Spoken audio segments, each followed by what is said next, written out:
Assalamualaikum warahmatullahi wabarakatuh. Perkenalkan, nama saya Egi Bintang Negara dengan NPM 18170510113, program studi S1 Ilmu Komputer, Fakultas Matematika dan Ilmu Pengetahuan Alam, Universitas Lampung. Pada kesempatan kali ini, saya akan menjelaskan mengenai dinamika demokrasi di Indonesia sebagai salah satu tugas dari mata kuliah Pendidikan Kewarganegaraan. Baiklah, langsung saja mungkin kita mulai.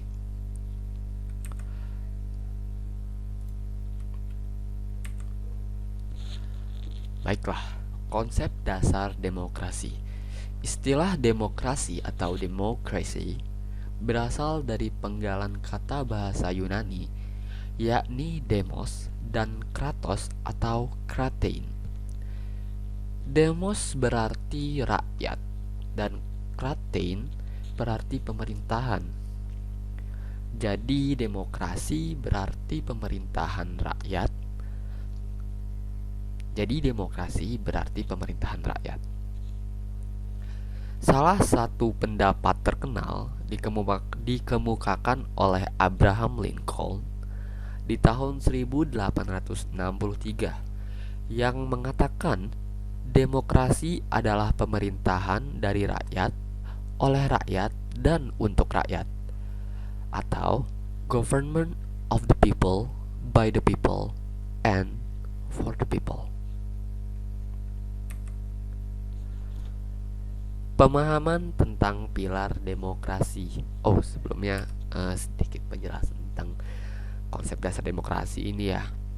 Ya, sesuai yang dikatakan oleh Abraham Lincoln pada 1863 itu bahwa kita mengetahui bahwa demokrasi itu adalah pemerintahan dari rakyat, oleh rakyat, dan juga untuk rakyat. Itu adalah konsep dasar dari demokrasi, di mana pemerintahan itu ya dari rakyat gitu, oleh rakyat dan untuk rakyat. Untuk kata-katanya sendiri memang katanya berasal dari Yunani ya, yaitu dari demos dan kratein, di mana demos artinya rakyat, kratein ada pemerintahan. Jadi pemerintahan rakyat, itulah demokrasi. Selanjutnya, pemahaman tentang pilar demokrasi. Yang pertama adalah demokrasi berdasarkan ketuhanan yang Maha Esa. Lalu yang kedua adalah demokrasi dengan kecerdasan. Yang ketiga, demokrasi yang berkedaulatan rakyat. Yang keempat, demokrasi dengan rule of law. Yang kelima, demokrasi dengan pembagian kekuasaan negara. Yang keenam, demokrasi dengan HAM. Yang ketujuh, demokrasi dengan pengadilan yang merdeka. Yang kedelapan, demokrasi dengan otonomi daerah. Yang kesembilan, demokrasi dengan kemakmuran. Dan yang kesepuluh, demokrasi yang berkeadilan sosial. Ini dasar oleh Ahmad Sanusi tahun 1993. Jadi pemahaman tentang pilar demokrasi itu terdapat 10 ya. Ada yang berdasarkan ketuhanan yang Maha Esa, kecerdasan, berkedaulatan rakyat, rule of law, pembagian kekuasaan negara, hak asasi manusia, pengadilan yang merdeka, otonomi daerah, kemakmuran, serta berkeadilan sosial. Itu adalah pilar demokrasi, pemahamannya ya. Selanjutnya, pelaksanaan demokrasi. Pelaksanaan demokrasi di Indonesia. Nah, pelaksanaan demokrasi di Indonesia itu pada periode 1945 sampai 1949. Nah, pada masa pemerintahan revolusi kemerdekaan ini, yaitu tahun 1945 sampai 1949, pelaksanaan demokrasi baru terbatas pada berfungsinya pers yang mendukung revolusi kemerdekaan. Sedangkan elemen-elemen demokrasi yang lain belum sepenuhnya terwujud karena situasi dan kondisi yang tidak memungkinkan. Hal ini dikarenakan pemerintah harus memusatkan seluruh energinya bersama-sama rakyat untuk mempertahankan kemerdekaan dan menjaga kedaulatan negara agar negara kesatuan tetap hidup. Berdasarkan Sulaiman Zulfikri tahun 2010. Lalu apa saja macam-macam demokrasi?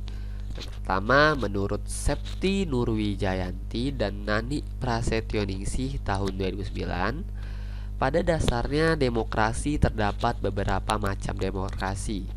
Macam-macam demokrasi yang oleh negara-negara di dunia yaitu yang pertama, demokrasi parlementer adalah suatu demokrasi yang menempatkan kedudukan dalam legislatif lebih tinggi daripada eksekutif.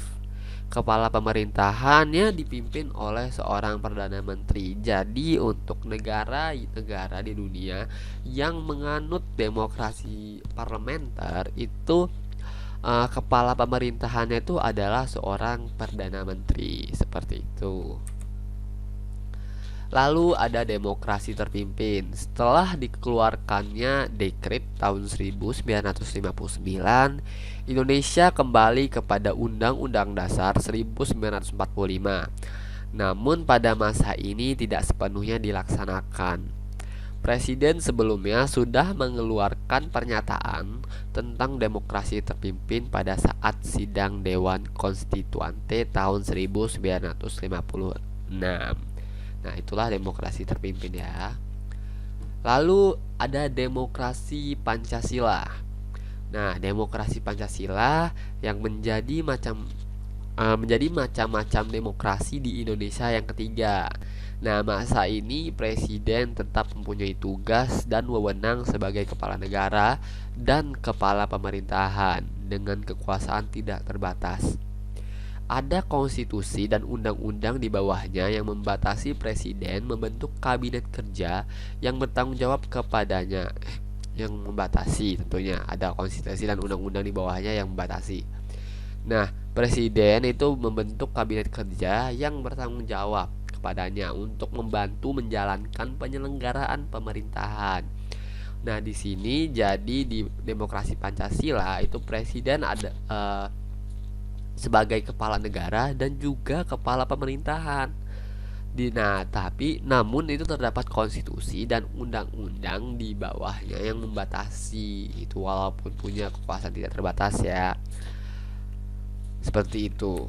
Lalu demokrasi Pancasila era reformasi. Dari beberapa jenis demokrasi yang diterapkan di Indonesia tersebut, demokrasi Indonesia tetap berpegang teguh pada Pancasila sebagai ideologi negara. Nah, sebagai bukti bahwa demokrasi Indonesia masih kokoh, sistem demokrasi ini juga diterapkan dalam kehidupan sehari-hari. Nah,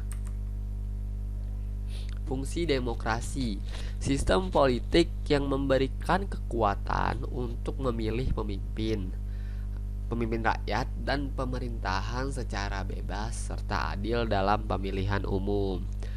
Lalu memberikan kebebasan bagi individu sebagai warga negara untuk dapat aktif berpartisipasi di dalam politik dan sebagai warga.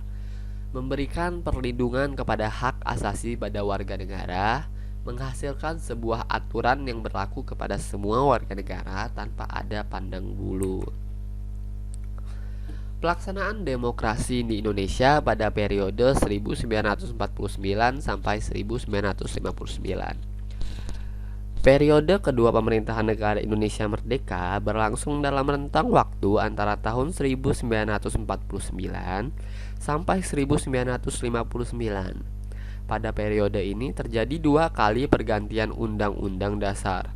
Pertama, pergantian Undang-Undang Dasar 1945 dengan konstitusi RIS pada rentang waktu 27 Desember 1949 sampai dengan 17 Agustus 1950. Dalam rentang waktu ini bentuk negara kita berubah dari kesatuan menjadi serikat. Sistem pemerintahan juga berubah dari presidensial menjadi kuasi parlementer. Kedua pergantian konstitusi RIS dengan Undang-Undang Dasar Sementara 1950 pada rentang waktu 17 Agustus 1950 sampai dengan 5 Juli 1959. Periode pemerintahan ini bentuk negara kembali berubah menjadi negara kesatuan dan sistem pemerintahan menganut sistem parlementer. Dengan demikian dapat disimpulkan bahwa pada periode 1949 sampai dengan 1959 negara kita menganut demokrasi parlementer. Sulaiman Zulfikri 2010. Pelaksanaan demokrasi di Indonesia pada periode 1959 sampai 1965. Kinerja Dewan Konstituante yang berlarut-larut membawa Indonesia ke dalam persoalan politik yang sangat pelik. Negara dilingkupi oleh kondisi yang serba tidak pasti karena landasan konstitusional tidak mempunyai kekuatan hukum yang tetap, karena hanya bersifat sementara. Selain itu juga situasi seperti ini memberi pengaruh yang besar terhadap situasi keamanan nasional yang sudah membahayakan persatuan dan kesatuan nasional. Sulaiman Zulfikri 2010. Pelaksanaan demokrasi Indonesia pada periode 1965 sampai 1998. Visi utama pemerintahan Orde Baru adalah melaksanakan Pancasila dan UUD NRI tahun 1945 secara murni dan konsekuen sebagai kritik terhadap Orde Lama yang dianggap telah menyimpang dari Pancasila. Era baru dalam pemerintahan yang kemudian dikenal sebagai Orde Baru dimulai setelah melalui masa transisi yang singkat, yaitu antara tahun 1966 sampai 1965. Ketika Jenderal Soeharto dipilih menjadi Presiden Republik Indonesia. Era dengan konsep demokrasi Pancasila yang memberikan secercah harapan bagi rakyat Indonesia, terutama yang berkaitan dengan perubahan-perubahan politik dari yang bersifat otoriter pada masa demokrasi terpimpin di bawah Presiden Soekarno menjadi lebih demokratis. Pelaksanaan demokrasi Indonesia pada periode 1998 sampai sekarang. Demokrasi yang diterapkan pada era reformasi ini adalah demokrasi Pancasila. Setahun kemudian, yaitu pada tanggal 7 Juni 1999, dilaksanakan pemilihan umum yang demokratis. Pertama, pemilu yang dilaksanakan jauh lebih demokratis dari yang sebelumnya. Sistem pemilu yang terus berkembang memberikan jalan bagi rakyat untuk menggunakan hak politiknya dalam pemilu. Bahkan, puncaknya pada tahun 2004, rakyat bisa langsung memilih wakilnya di lembaga legislatif dan presiden atau wakil presiden pun dipilih secara langsung.